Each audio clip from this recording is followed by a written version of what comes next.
absolute unit. Holy crap, this is a Worley Custom Fab gloss white powder coated intake with a cotton non-oiled filter. It's gonna look absolutely insane under the hood, but I want to start this video off with 2 lies and a truth. This is easily gonna gain you 50 wheel horsepower by itself. This is gonna look absolutely incredible under your hood and definitely catch a lot of attention. This is gonna deliver the coldest air possible to your engine, far exceeding the factory intake. Which one do you think the truth is? All right, guys, the goal today is to not scratch up our new intake as we install it. We're gonna start off by removing this line to our bottle. Go ahead and relieve any pressure by removing the cap first. Set this guy out of the way. Let's go ahead and unplug sensor.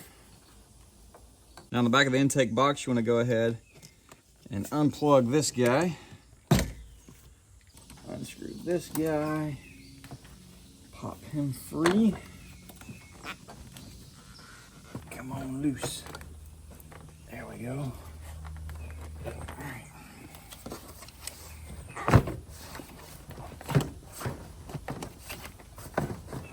Pull this whole guy up out of here. Y'all probably heard this dirt bike in the background revving a little bit. That boy is at the point where you've been trying to fix something for far too long and it just is not cooperating. And so you full send it and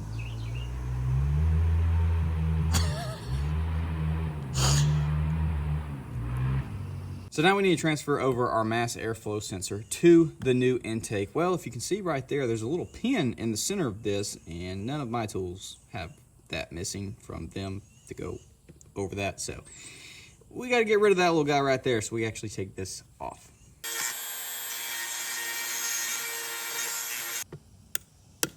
Aha!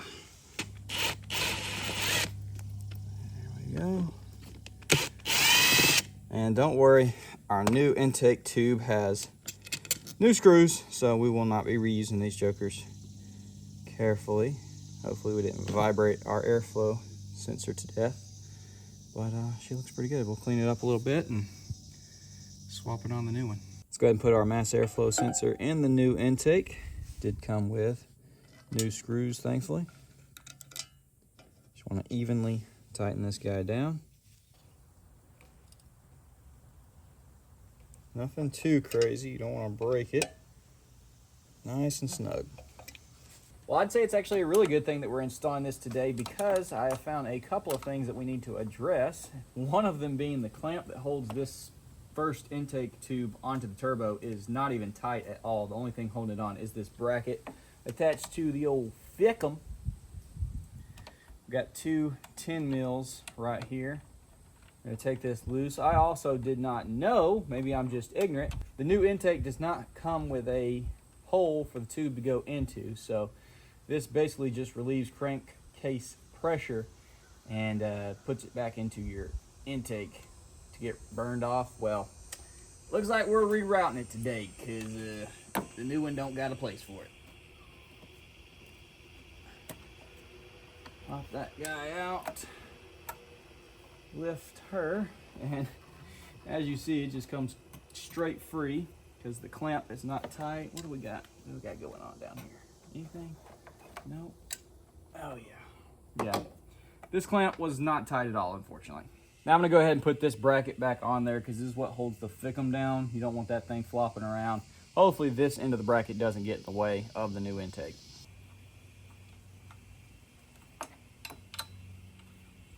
And now to the parts store to hopefully find a hose that we can use for rerouting that PCV. This 90 is what came out of that box right there and was going that direction. Well, we're actually going to flip it around and send the hose out down basically the fender well right here. But took this hose off of the original, which that was poked up into the tube. I cut the clamps off and we've got this clamped onto here now. And then we're going to be attaching it to, I bought 10 foot, probably should have got 20 if you want to run it all the way to the back of your truck. But basically, I took a 1/2 inch poly coupler, cut it in half, stuck it in there so that this won't collapse, and we are going to clamp it on just like that. PCV has been successfully rerouted. So got the original 90, original thicker tube right here. Plastic fitting inside, 2 new clamps, routed down, little zip tie right here. Yeah, we need to check into that. Our brakes are leaking out the sensor. That's weird. Anyways, just zip tied here just to keep it pulled over so we don't run into any issues with it hitting the steering column. And then I ended up cutting it basically in half. We just got it routed right here, coming down, zip tied. So if it stinks or it smokes or whatever the case, getting fumes into the cab, we will put a fitting on here and then run it the rest of the length of the truck. But as for now, that is good, and I'm pretty happy with it. So that crisis averted. Once again, did not know I was going to have to do that today for this intake. Some intakes do come with the hole on the bottom so that you don't have to do this. This one clearly does not. That screw right there, I believe, is going to go right here. So I'm gonna go ahead and take that guy off and then clean up our turbo housing and everything like that, and should be ready to put our clamps and our gaskets and everything on and throw that baby in there. Now let's see if we can crawl up here, get this intake tube on without messing up the powder coat. That is the goal. I took this guy to 10 mil, took that guy off. I think this is where it's supposed to mount.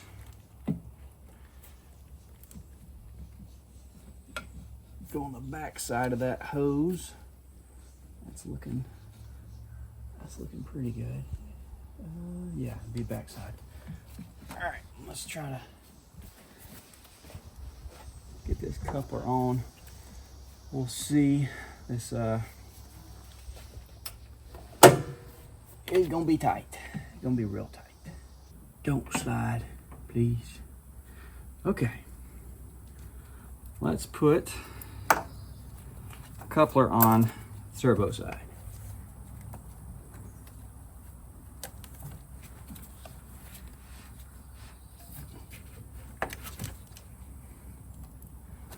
Okay. We don't want to mess this harness up right here. I hate freaking working with gloves on, dadgummit. Pieces of junk. I'll catch up with y'all when I finally figure this crap out.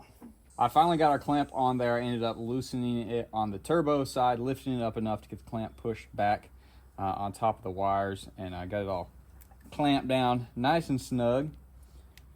Thankfully, this guy is gonna slip right on here. How do we want it? What is this? Why is this? How is this like that? What the world is supposed to be? I don't even know how that got flipped. Okay. Now we're talking. This is actually going to not allow water to penetrate the filter. Pretty cool. Obviously, I was joking about the bogging thing, but you know, washing your truck, or if you did ramp through water or mud hole, whatever the case.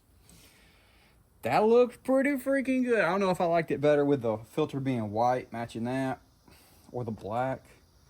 Obviously, more protection the better. I guess with that logic, we should just left the factory intake on there. I got the mass airflow sensor plugged back in. The plug for this guy, I guess we could just leave it off. I'm just gonna plug it in and zip tie it out of the way. I didn't even think about that. I got the 10 mil on the oil dipstick tube, which is what this mounts to, back on there nice and tight. Definitely do not want to forget about this. Get a nice little coating of coolant all over our new intake would not be very fun.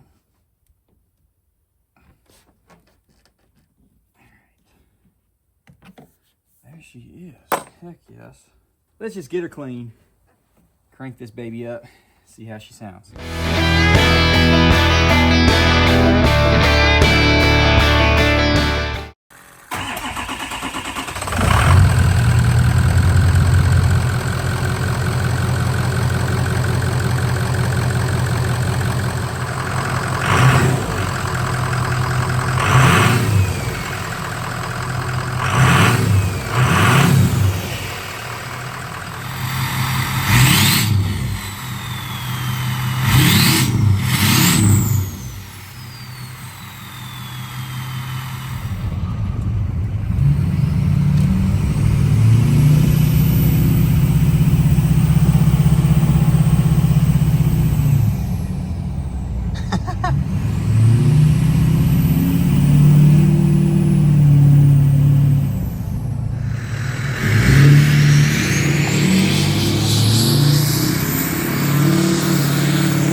you can definitely hear a lot more intake noise for sure.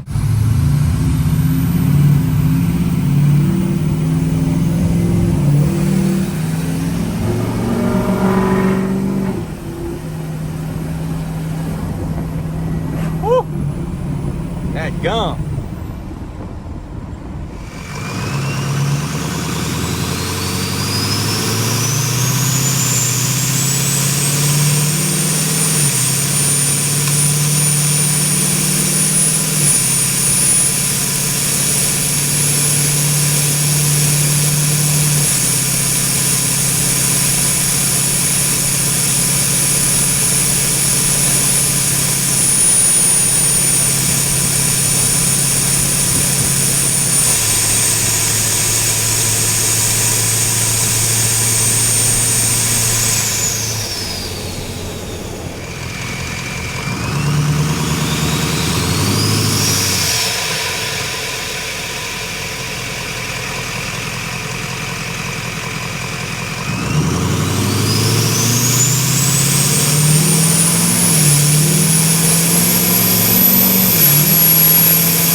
Unfortunately, I'm kind of at a loss on why we're experiencing the turbo flutter, bark, whatever you want to call it. Seems like anything over about 15 psi, if you immediately let off the accelerator, it'll do the whole, which I'm sure you could hear on camera. It's pretty freaking loud, and I've never heard it do that before with the factory intake on there, so it's just got me really confused. Is it just getting so much more air now with the tune that's on it, it really just can't compensate, and so that's why it's having to force the air back out, because to my knowledge that turbo flutter is essentially the turbo not being able to expel off the excess air that it's no longer needing because you just let off the throttle with 15 plus pounds of boost being, pushed through it, and so it's shooting the air back out essentially through the intake, and that's basically trying to spin the turbine inside the turbo the opposite direction, which is not good for it. Maybe I'm wrong with all of that. I'm not a guru. We did the relearn, turn it over, let everything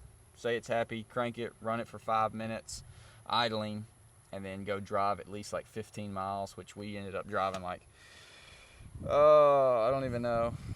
It was over an hour we drove there and back. And so plenty of time for it to relearn how to operate the vanes within the turbo if they're working properly.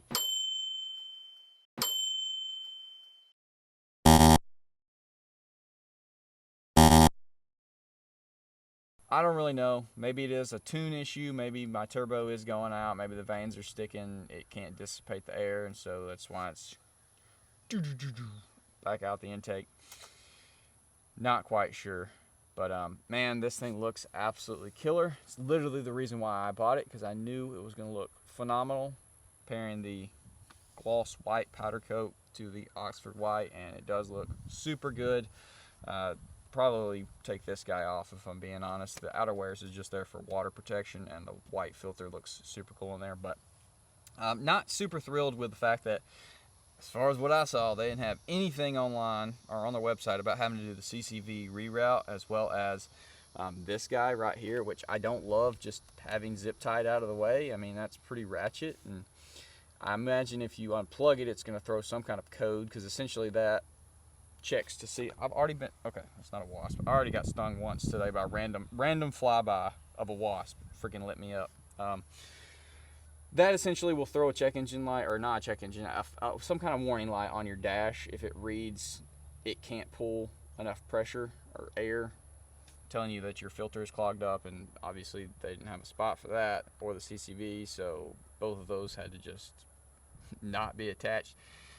Don't love that part. Didn't like the surprise whenever there was nowhere for it to plug in. There's not many pictures of this intake, so I don't really know. Kind of disappointed, if I'm being completely honest. Probably going to throw the factory intake back on there and at least go drive it around, see if it does do the turbo flutter with that intake on there. And if it doesn't, then I'll know that it's something going on with this intake. If it still doesn't, then we might have a little turbo going out, and maybe our vanes are just sticking and it, just can't dissipate the air. I don't know. The truck drives amazing, especially after doing the relearn. Now she's shifting nice and buttery smooth, and it pulls fine, accelerates fine, no issues, just turbo flutter, which is weird.